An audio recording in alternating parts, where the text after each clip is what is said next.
Praise the Lord. Hallelujah. പ്രിയ സഹോദരങ്ങളെ, ഒരു പുതിയ ആഴ്ചയിലേക്ക് നമ്മൾ പ്രവേശിച്ചിരിക്കുകയാണ്. ഇന്ന് 30-ാം തീയതിയാണ്, സെപ്റ്റംബർ 30, സെപ്റ്റംബർ മാസത്തിലെ അവസാനത്തെ ദിവസം. അതിനേക്കാൾ ഉപരി ഇന്ന് വിശുദ്ധ ജെറോമിന്റെ തിരുനാളാണ്.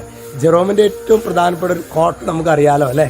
അതായത് വിശുദ്ധ ഗ്രന്ഥത്തെക്കുറിച്ചുള്ള അജ്ഞത ക്രിസ്തുവിനെ കുറിച്ചുള്ള അജ്ഞതയാണ്. അതായത് വചനത്തോടുള്ള താല്പര്യക്കുറവ്, ക്രിസ്തുവിനോടുള്ള താല്പര്യക്കുറവായിട്ടാണ് വിശുദ്ധ ജെറോം പുണ്യവാളൻ, സഭയുടെ വലിയൊരു ഒരു വിശുദ്ധനാണ്, വേദപാരംഗതനാണ് വിശുദ്ധ ജെറോം. ഇന്ന് നമുക്ക് പ്രത്യേകമായിട്ട് ജെറോമിന്റെ മാധ്യസ്ഥതയിൽ ഇന്ന് നമുക്ക് പ്രാർത്ഥിക്കാം. ഹല്ലേലൂയ. പ്രത്യേകിച്ച് വചനം ഗൗരവമായിട്ട് പഠിക്കാനും പ്രാർത്ഥിക്കാനൊക്കെ കഴിഞ്ഞ ദിവസമൊക്കെ പറഞ്ഞതുപോലെ വചനത്തെ കുറെ കൂടി ഗൗരവമായിട്ട് എടുക്കാൻ വേണ്ട കൃപയ്ക്ക് വേണ്ടി നമുക്ക് പ്രാർത്ഥിക്കാം. ഇന്ന് നാം ധ്യാനിക്കുന്നത് ജെറമിയ പ്രവചനം 8:4-5. അവിടെ വചനം പറയാണ്, നീ അവരോട് പറയുക, ദൈവമായ കർത്താവ് പറയാണ്, നീ അവരോട് പറയുക, കർത്താവ് അരുൾ ചെയ്യുന്നു, വീണവൻ എഴുന്നേൽക്കുകയില്ലേ, വഴിതെറ്റിയവൻ മടങ്ങി വരാതിരിക്കുമോ?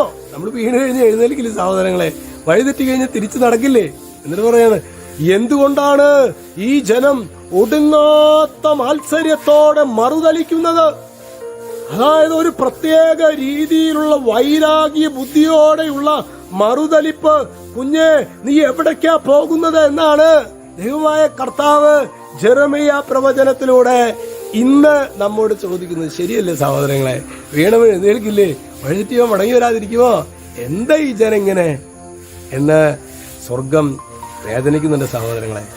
ഇന്ന് പുതിയ നിയമ പശ്ചാത്തലത്തിൽ ഈ വചനം വ്യാഖ്യാനിക്കുമ്പോൾ ശരിക്കും ഈശോ ഒരുപാട് വേദന. കാരണം ഈശോ എനിക്ക് വേണ്ടിയാണ് കാൽവരിയിലെ പാടുപീഡകളേറ്റത്, എനിക്ക് വേണ്ടിയാണ് ചമ്മട്ടിയടിയേറ്റത്, എനിക്ക് വേണ്ടിയാണ് മുൾമുടി ധരിക്കപ്പെട്ടത്, എനിക്ക് വേണ്ടിയാണ് പരിഹസിക്കപ്പെട്ടത്.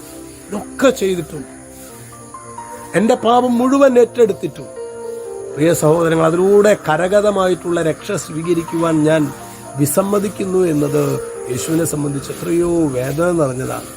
അപ്പോൾ നോക്കിയേ, നമുക്ക് നാളെ ഒക്ടോബർ മാസമല്ലേ, നമ്മൾ ഈ അവസ്ഥ നമ്മൾ പറയണം. സങ്കീർത്തകൻ 119:26 എൻ്റെ അവസ്ഥ ഞാൻ വിവരിച്ചപ്പോൾ അവിടെ നിന്ന് എനിക്ക് ഉത്തരം അരുളി. നമ്മൾ പറയണം. നാളെ തുടങ്ങി, പ്രത്യേകിച്ച് നാളെയല്ലേ, ഇന്ന് തുടങ്ങി, ഇന്ന് രാത്രിക്ക് നന്നായി പ്രാർത്ഥിച്ച് നാളെ തുടങ്ങി പ്രിയ സഹോദരങ്ങൾ പുതിയ ഒക്ടോബർ മാസത്തിലേക്ക് നമ്മൾ പ്രവേശിക്കില്ലേ. ധാരാളം സമയം ജപമാല ചൊല്ലി എല്ലാ ദിവസവും പരിശുദ്ധ കുർബാനയിൽ പങ്കെടുത്ത് ഈശോയെ സ്വീകരിച്ചിട്ട് പ്രാർത്ഥിക്കണം. അമ്മയെ പ്രാർത്ഥിക്കാൻ ഞാൻ പരിശീലിപ്പിക്കണം എന്ന് പറഞ്ഞ് പ്രാർത്ഥിക്കണം. പരിശുദ്ധാത്മാവിനോട് അമ്മയോട് പ്രാർത്ഥിക്കുമ്പോൾ ഇതെല്ലാം പരിശുദ്ധാത്മാവും ഈശോയൊക്കെ അവിടെ വരും. കാരണം അമ്മയാണ് ഏറ്റവും നല്ല ഡയറക്ടർ. യേശുവിലേക്ക് നമ്മളെ ഡയറക്റ്റ് ചെയ്യുന്നതിൽ ഏറ്റവും നല്ല ഡയറക്ടർ അമ്മയാണ്. Praise the Lord. ഹല്ലേലൂയ.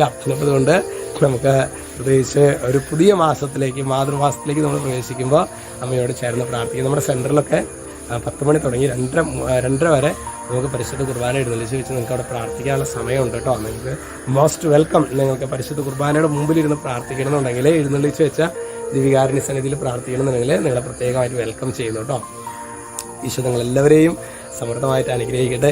ഈ ഒരു വരുന്ന മാസം, അതായത് നമുക്ക് ഒക്ടോബർ 1 തുടങ്ങി 31 നമ്മൾ അങ്ങനെ ശക്തമായ വിധത്തിൽ അമ്മയോട് ചേർന്ന് ഈശോയോട് പ്രാർത്ഥിക്കുകയാണെങ്കിൽ അമ്മയുടെ വലിയൊരു ഒരു ഗിഫ്റ്റ് നമുക്ക് 31-ാം തീയതി ആ ദിവസങ്ങളിൽ കർത്താവ് തരും. ഈ 31 ദിവസം ശക്തമായിട്ട്, അതുകൊണ്ടാണ് തലേ ദിവസം ഇത്രയും ഒരുക്കത്തോടെ കാര്യങ്ങൾ പറയുന്നത്. ഈശോ നിങ്ങളെല്ലാവരെയും സമൃദ്ധമായിട്ട് അനുഗ്രഹിക്കട്ടെ. രക്ഷിതാവായ യേശു ക്രിസ്തുവിന്റെ നാമം എപ്പോഴും എപ്പോഴും എന്നേക്കും ആമേൻ.